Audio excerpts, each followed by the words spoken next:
Today, we will try and understand different religions in the right perspective by trying to understand what the scriptures of that religion have to speak about Almighty God.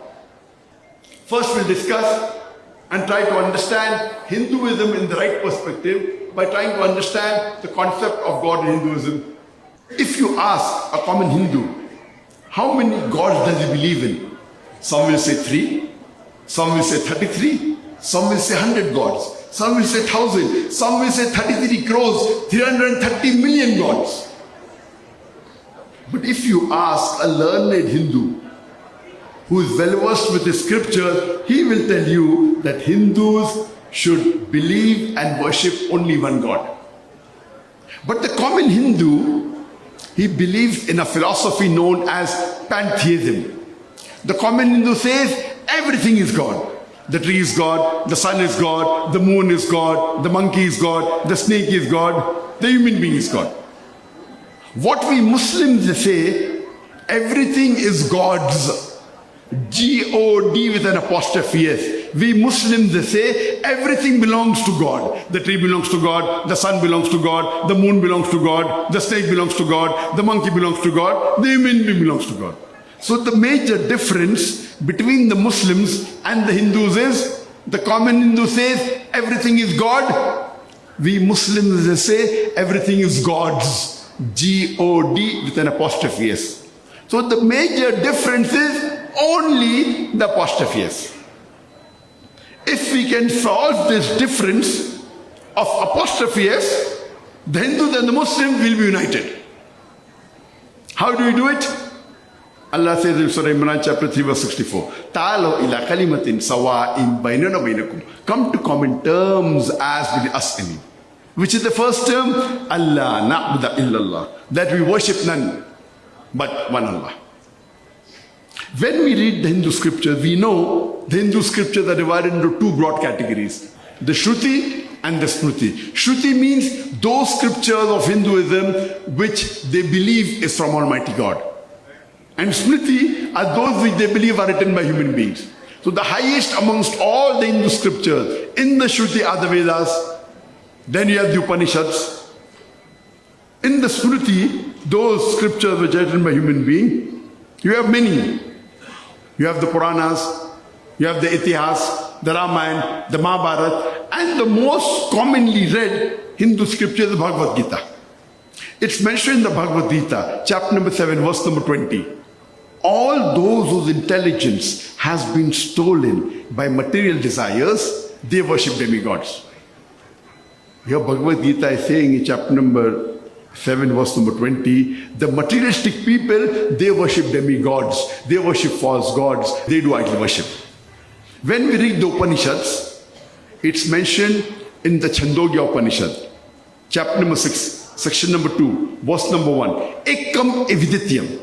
It's a Sanskrit quotation which means God is only one without a second.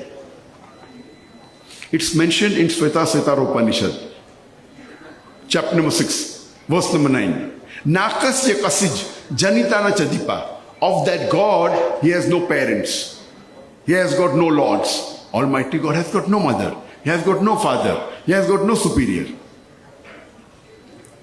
It's mentioned in Svetasvatara Upanishad, chapter number 4, verse number 19. Na tasya pratima asti. Of that God, there is no image. Pratima is a Sanskrit word which means an image.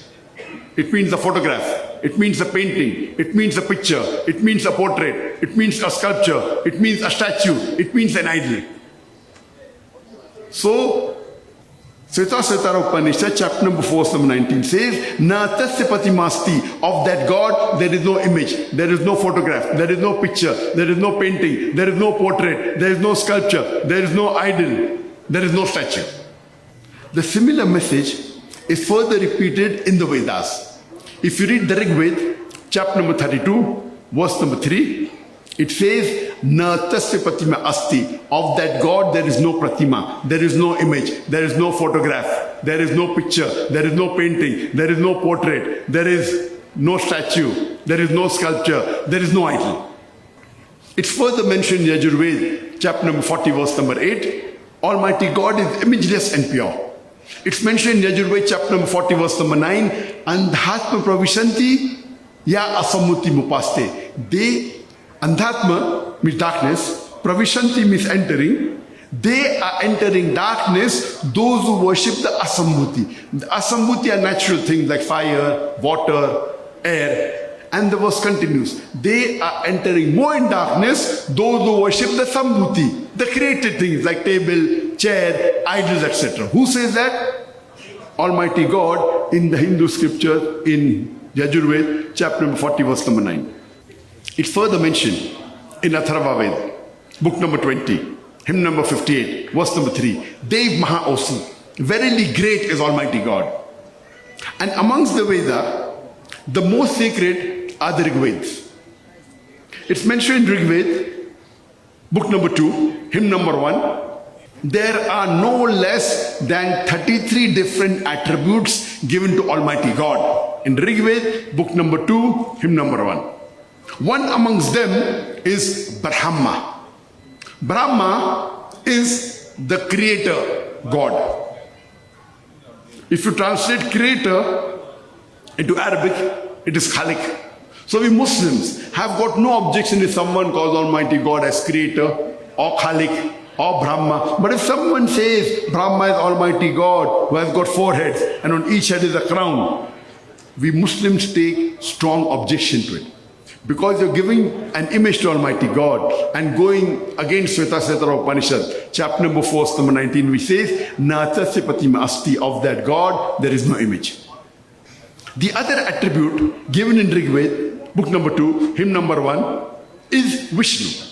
Vishnu is the sustainer, the cherisher, the sustainer God, the cherisher God.